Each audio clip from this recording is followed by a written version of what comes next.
Credit card بنوانے کے حوالے سے علماء نے واضح طور پر اپنے فتاوی میں یہ لکھا ہے کہ کریڈٹ کارڈ بنوانا اگر اس طرح ہو کہ آپ بینک سے کریڈٹ کارڈ لے رہے ہیں، پھر اس کریڈٹ کارڈ پر بینک سے ادھار لے کر شاپنگ وغیرہ کر رہے ہیں، اور پھر ڈیو ڈیٹ پر پے نہ کر کے سود دینے کے بھی مرتکب ہو رہے ہیں، تو یہ کریڈٹ کارڈ بنوانا بھی حرام اور سود اپنی جیب سے دینا بھی حرام اور اللہ کے حبیب کی لعنت کا مستحق ہونے والا عمل ہے۔ اور اگر کوئی یہ کہتا ہے کہ میں کریڈٹ کارڈ بنوا لیتا ہوں لیکن ہمیشہ ڈیو ڈیٹ کے اندر اندر پے کر دوں گا، کبھی بھی سود دینے کی نوبت نہیں آئے گی، اب بتا دیں مفتی صاحب کریڈٹ کارڈ بنوانا حلال ہے یا حرام ہے؟ تو اس صورت میں بھی علماء نے واضح طور پر ارشاد فرمایا کہ اگر ڈیو ڈیٹ کے اندر بھی آپ کریڈٹ کارڈ کی پیمنٹ کرتے ہیں، اب بھی کریڈٹ کارڈ بنوانا آپ کے لیے حرام ہے۔ وجہ کیا ہے کہ جب کریڈٹ کارڈ بنوانے کے لیے اپلیکیشن فارم سائن کروایا جاتا ہے تو اس میں واضح بڑا بڑا لکھا ہوتا ہے کہ اگر ڈیو ڈیٹ پہ میں نے پیمنٹ نہیں دی تو میں سود دینے کے لیے آپ کو تیار ہوں۔ جب یہ سود دینے کے لیے راضی ہونے والا ایگریمنٹ کر رہا ہے، یہ ایگریمنٹ کرنا ہی حرام ہے، کیونکہ وہ یہ بینک کو کہہ رہا ہوتا ہے کہ اے بینک، اگر میں نے ڈیو ڈیٹ تک پے نہیں کیا تو میں اللہ اور اس کے رسول سے جنگ لڑنے کے لیے تیار ہوں۔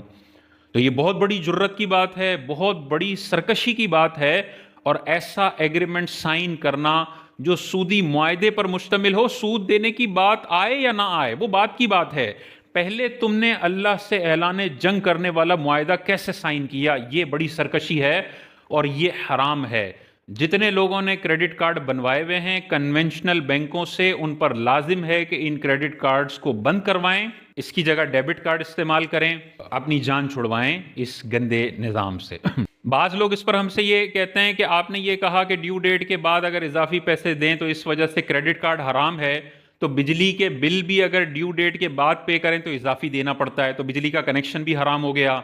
بعض لوگ کہتے ہیں گیس کے کنیکشن میں بھی بعد میں زیادہ دینے پڑتے ہیں، پی ٹی سی ایل کے کنیکشن میں بھی بعد میں زیادہ دینے پڑتے ہیں،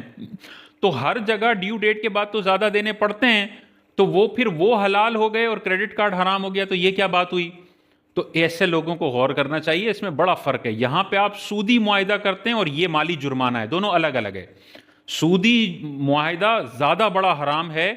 مالی جرمانہ بھی ناجائز ہے، لیکن سود کی حرمت زیادہ قطعی ہے۔ یہاں پہ آپ سودی معاہدہ کر رہے ہیں۔ دوسری بات یہ ہے کہ یہاں پر بجلی کا جب کنیکشن ہم لینے جاتے ہیں تو پہلے سے کنیکشن لگا ہوا ہوتا ہے، ہم خود ایگریمنٹ سائن نہیں کرتے، ہم پر یہ مالی جرمانے مسلط کر دیے گئے ہیں ہماری مرضی کے بغیر اور ہمارے ایگریمنٹ سائن کیے بغیر۔ تو یہ تو ہم نے ایگریمنٹ ہی سائن نہیں کیا، ہم نے تو گھر خریدا، پہلے سے بجلی کا کنیکشن لگا ہوا تھا اور مالی جرمانے ہم پہ مسلط ہو گئے، ہم اس پر راضی نہیں ہیں، تو یہاں ایگریمنٹ والی بات نہیں آ رہی۔ بالفرض اگر ایگریمنٹ والی بات آ بھی رہی ہے تو بھی دیکھنا یہ ہوگا کہ کیا یہاں پر بجلی دینے والی ایک ہی کمپنی ہے اور کوئی کمپنی نہیں ہے، اور اس کی لازمی شرط ہے کہ میں نے مالی جرمانہ لگانا ہے، تو پھر یہ ضرورت والی چیز ہے، یہ نیسیسٹی ہے۔ یہاں پر پھر علماء نے اجازت دی ہے کہ کیونکہ اور کوئی کمپنی نہیں ہے جو آپ کو